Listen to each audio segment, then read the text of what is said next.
Haunting scenes on the streets. In Beijing, Shanghai, Guangzhou, cities once praised as centers of prosperity, now overflow with images of despair. By day, men and women sit outside train stations holding cardboard signs, looking for work. Any kind of work. By night, they curl up on pieces of cardboard beneath bridges wrapped in torn blankets to fight the cold. An old man in his 70s, his back bent still, drags a cart piled high with plastic bottles, hoping to trade them for a few coins. A university graduate lies stretched out on a park bench, rejected from one job interview after another, unable to afford even the cheapest rented room. Young couples with children spread mats in subway corridors, too broke to rent housing. Their babies cry themselves hoarse while the parents stare at each other in silence. In Nanjing, groups of migrant workers gather at bus stations, clutching plastic bags and wooden crates, waiting for anyone who might hire them as porters. They wait from dawn to dusk, often returning with nothing. In Chengdu, mothers sell food on the streets by day, then pick up wilted vegetables at night markets to feed their children. Women who once worked in garment factories now run second-hand clothing stalls, earning just enough for a single meal. These are no longer isolated cases. This is a new wave of poverty sweeping away what was once called the Chinese dream. From miracle growth to silent collapse. For decades, China sold the world a perfect story, skyscrapers rising like mushrooms, high-speed trains racing across the land, GDP numbers breaking records year after year. Hundreds of millions of peasants left their villages, abandoning farmland for city factories. They believed there would be housing, stable income, and a brighter future for their children. One father said, "I left my village so my son could study in a good school. I don't mind sleeping on a construction site as long as he has books."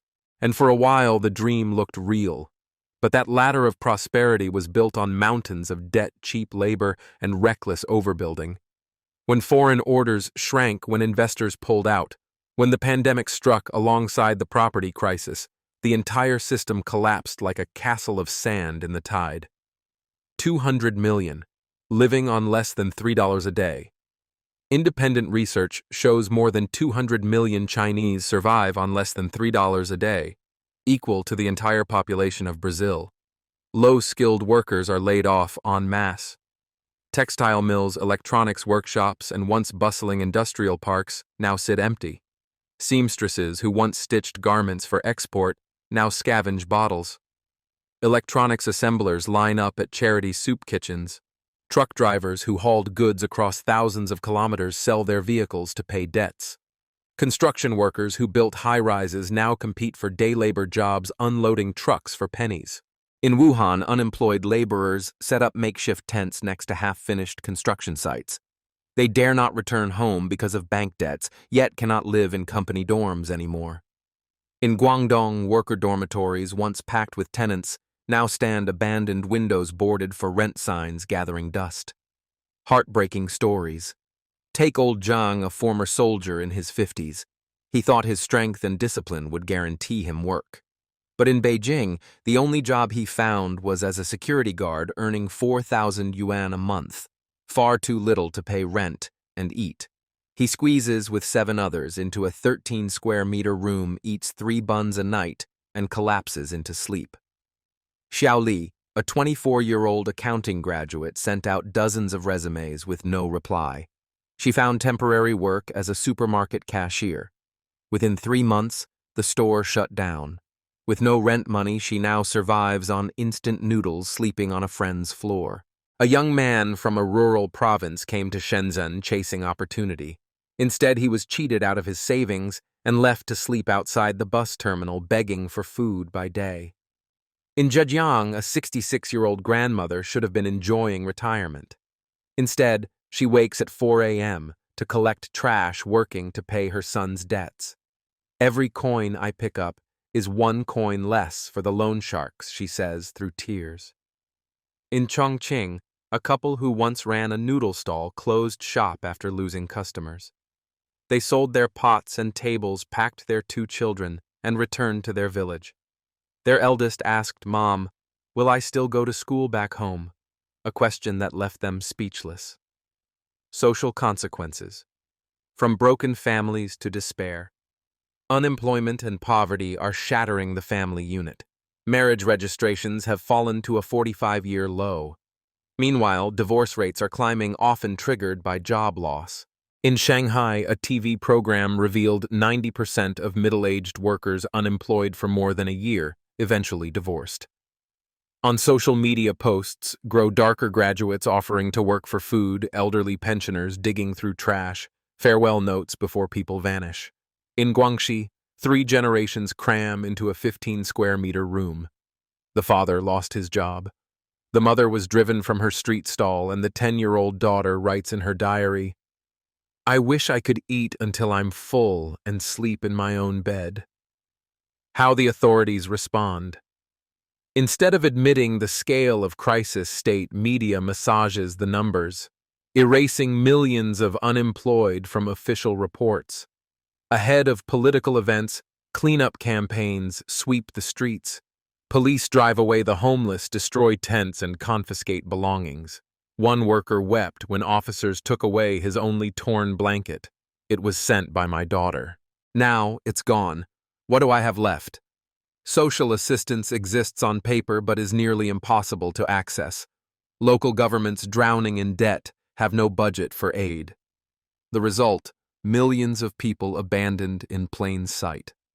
A social time bomb. Ticking. When one worker loses a job, it doesn't end there. The noodle shop he used to eat at loses a customer. The market stall loses a buyer. The ripple spreads, pulling others into poverty. In Guangdong, once bustling worker districts now resemble ghost towns. Shuttered factories, chained gates for lease signs covered in dust. Entire communities hollowed out. Strikes and protests are rising, workers occupying factory gates holding banners that read, "Pay us our sweat." Some clashes turn violent. Despite censorship, images leak out, revealing a society where trust is disintegrating. Global repercussions. China's crisis is not confined within its borders. As the world's factory stalls, global supply chains quake. Prices climb, orders shift to Southeast Asia, India, and Mexico. International brands scramble for alternatives. Financial markets grow uneasy. Regional security risks multiply.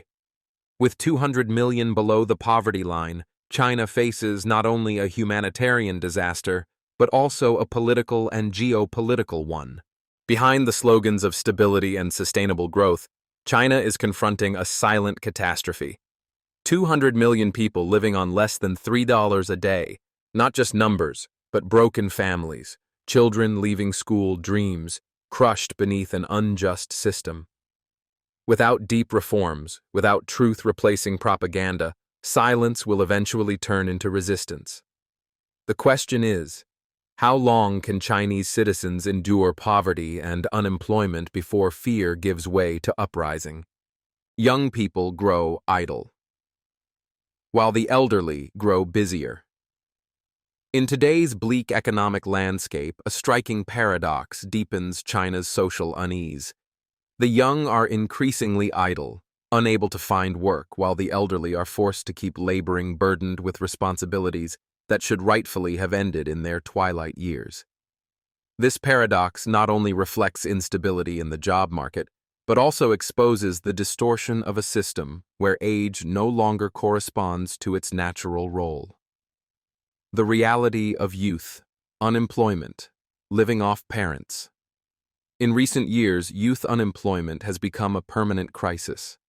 The government officially reports a jobless rate of nearly 20% among young people, but many independent experts believe the true figure is much higher. Zhang Dandan, a researcher at Peking University, once estimated that by March 2023, the unemployment rate among China's youth may have reached 46.5%, nearly half of all young people of working age without stable employment.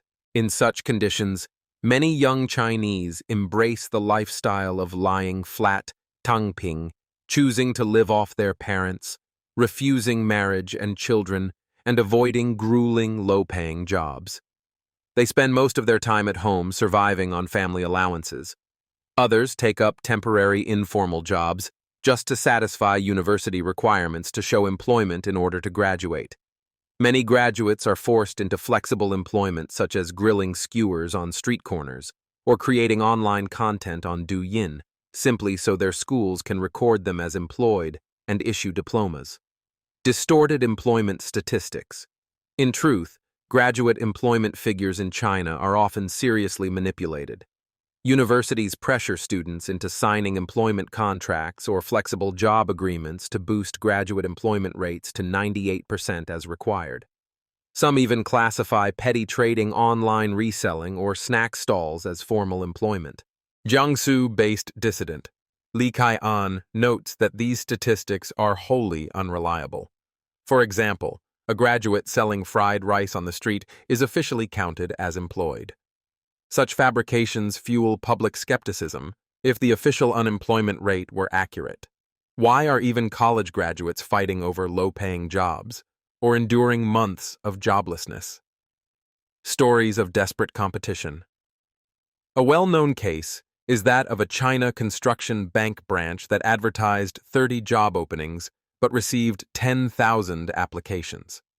One of Li Kaian's classmates was laid off, and despite living in a developed economic region, still could not find new work after 8 months. This reveals the brutal reality of the labor market for young people, harsh competition that makes a mockery of the government's polished statistics. The elderly, forced to extend their working years.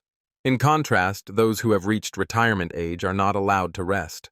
Starting in 2025, Beijing began raising the retirement age. Men must now work until 63, female workers until 55, and female cadres until 58.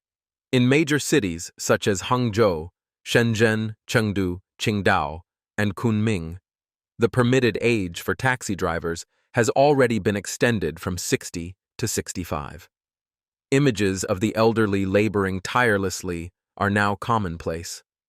A viral video showed a 66-year-old grandmother scavenging bottles at dawn to repay her son's debts. She rises at 4:30 a.m., cooks a quick meal, then begins combing garbage piles for recyclables.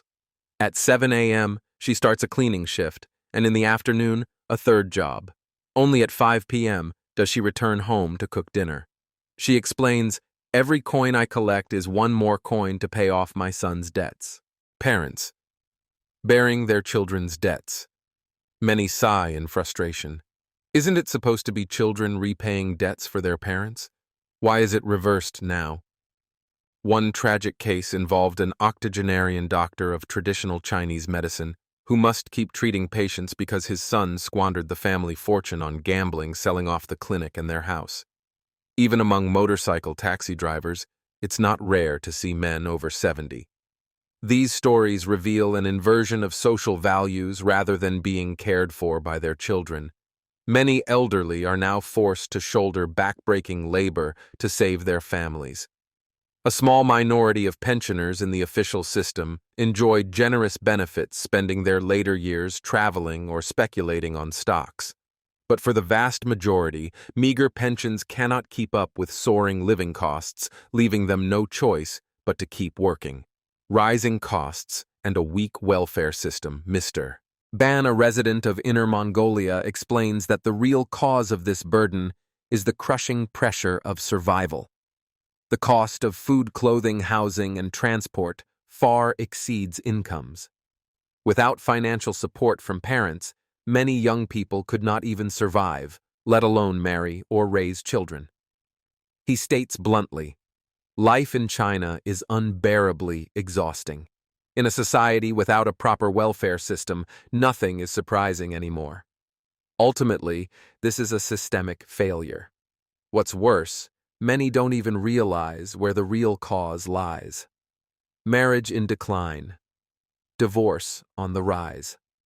If youth unemployment and extended retirement reflect economic and social strain, the collapse of marriage rates and the rise in divorces reflect the spiritual and familial breakdown of Chinese society. This is not merely a matter of personal choice, but a social phenomenon linked to economic instability, survival pressures, and gender imbalance. Marriage in free fall. According to the Ministry of Civil Affairs, only 6.1 million couples registered marriages nationwide in 2024, a 20.5% drop from 2023, and the lowest figure in 45 years. Compared to the peak in 2013, when 13 million couples married, the number has halved in just 11 years. Despite a huge population, fewer and fewer people are choosing marriage. Experts say this trend will not reverse in the short term, as it stems not only from changing attitudes among youth, but also from deep economic uncertainty and demographic imbalance. The lingering gender imbalance. A fundamental driver is China's severe gender imbalance. Official data shows over 30 million more men than women nationwide.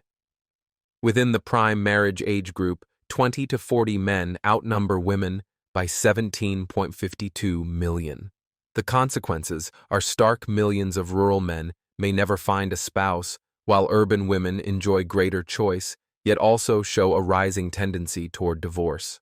In rural areas, leftover bachelors are increasing, while in the cities, young women are divorcing at record rates. What do you think is really happening inside China? Leave your comment below. And remember, in China today, the gap between propaganda and reality is not measured in words, but in the lives of millions left in the shadows.